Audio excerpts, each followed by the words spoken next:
Assalamualaikum warahmatullahi wabarakatuh. Perkenalkan, nama saya Ahmad Mulkian, NPM 116, Fakultas Ekonomi Prodi Manajemen.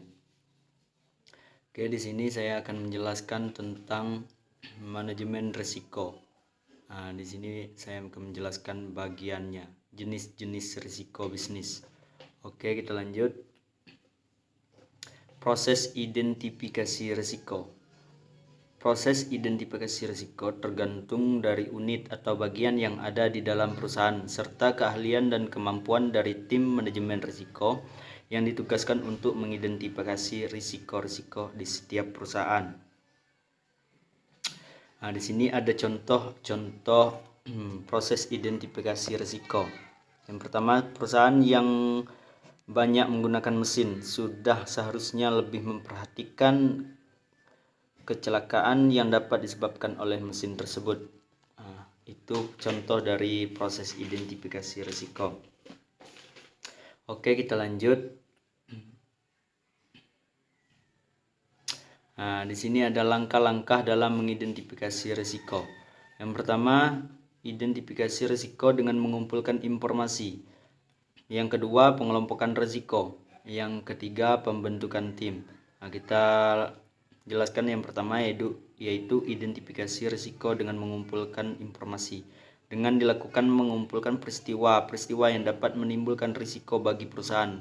Sebagian besar identifikasi risiko dimulai dengan mempelajari isu-isu dan hal-hal yang menjadi perhatian tim pengembang proyek. Nah, yang kedua, pengelompokan risiko. Nah, di sini sesudah risiko-risiko diidentifikasi, maka risiko-risiko itu harus dikelompokkan dalam beberapa kelompok risiko. Yang sejenis pengelompokan risiko-risiko itu bertujuan untuk terjadinya pengulangan dan membantu manajemen dalam proses menganalisa proses-proses.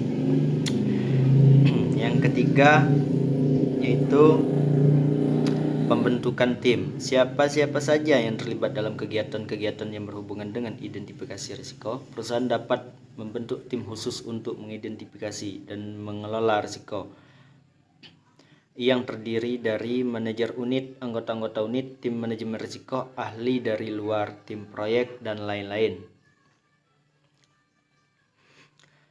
Oke, kita lanjut. Nah, di sini ada jenis-jenis risiko. Yang pertama, risiko strategik. Nah, sebuah risiko di mana perusahaan Anda menjadi kurang efektif dan perusahaan harus berusaha keras untuk mencapai keberhasilan. Hal itu dapat disebabkan karena perubahan teknologi, pesaing baru yang kuat yang baru memasuki pasar. Itu pasar bebas. Dalam permintaan pelanggan, kelangkaan bahan baku, yaitu pasar strategik. Itu ada contohnya. Yang pertama, perusahaan Nokia, itu HP itu yang kita pergunakan sehari-hari untuk berkomunikasi. Itu BlackBerry, Fuji, dan lain-lain. Yaitu yang kedua lagi, risiko kepatuhan. Setiap perusahaan harus mematuhi seluruh hukum dan regulasi yang berhubungan dengan bisnis, bahkan perusahaan regulasi tambah di masa depan. Nah, itu perusahaan kepatuhan itu ada contohnya, yaitu ada 3. Contoh yang pertama itu saat perusahaan mau mengimpor bahan pangan ke negara lain. Setiap negara memiliki peraturan dan standar keamanan pangannya sendiri, peraturan pajak dan lain-lain yang berakhir dengan tambahan biaya. Oke, contoh yang kedua kita masuk, yaitu adanya peraturan keamanan pekerja sehingga perusahaan harus berinvestasi peralatan baru yang aman digunakan pekerja. Hal ini dituntut kepatuhan perusahaan jika tidak dikenai denda. Nah, itu contoh yang kedua. Oke, kita masuk contoh yang ketiga, yaitu peraturan pemerintah tentang larangan periklanan tembakau. Nah, sehingga perusahaan yang melanggar akan dikenakan sanksi hukum. Nah, itu. Oke, kita masuk yang ketiga lagi, yaitu risiko operasional. Risiko tidak hanya muncul dari lingkungan eksternal, namun juga di lingkungan internal perusahaan. Risiko operasional mengacu pada sebuah kegagalan yang tidak diharapkan dalam operasi harian perusahaan. Inti apapun yang mengganggu operasi pertama perusahaan dikategorikan dalam risiko operasional.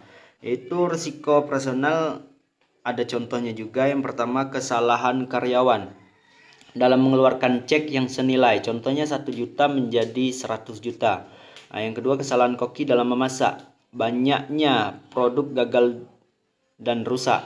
Yang keempat, risiko kecelakaan kerja. Yang kelima, bencana alam.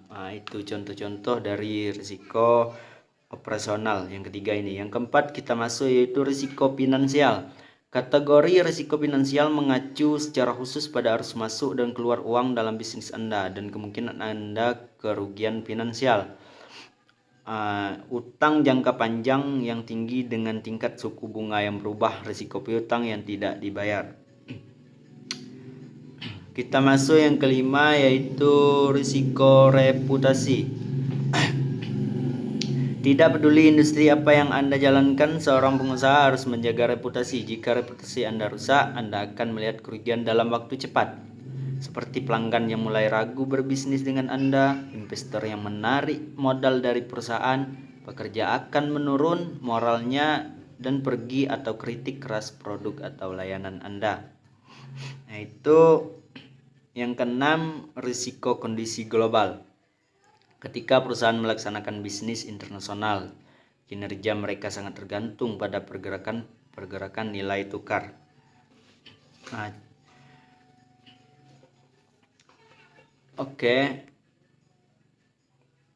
Contohnya itu yang keenam ini, risiko kondisi global, yaitu impor untuk proses produksinya akan sangat dipengaruhi oleh nilai tukar mata uang asing, sehingga bayar impor mata bahan baku akan naik ketika nilai mata tukar uang asing mengalami kenaikan.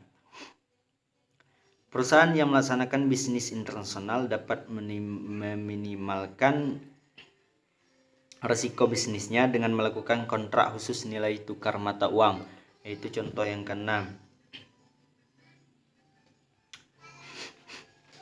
Yang kita masuk yang ketujuh lagi yaitu risiko kecurangan. Di sini yang terakhir, risiko ini termasuk dalam kategori yang terjadi karena kelemahan sistem manajemen yang diterapkan seperti pengawasan. Ini banyak sekali yang terjadi di perusahaan-perusahaan sekarang ini. Itu contohnya, itu contoh penggelapan uang, penggelapan barang, pencurian uang, penipuan data, dan lain-lain. Itu yang ketujuh ini yang banyak sekali yang terjadi pada era zaman sekarang ini. Oke, sekian, terima kasih. Itu yang dapat saya sampaikan. Lebih dan kurang saya mohon maaf. Saya akhiri, wabillahi taufik wal hidayah. Wassalamualaikum warahmatullahi wabarakatuh.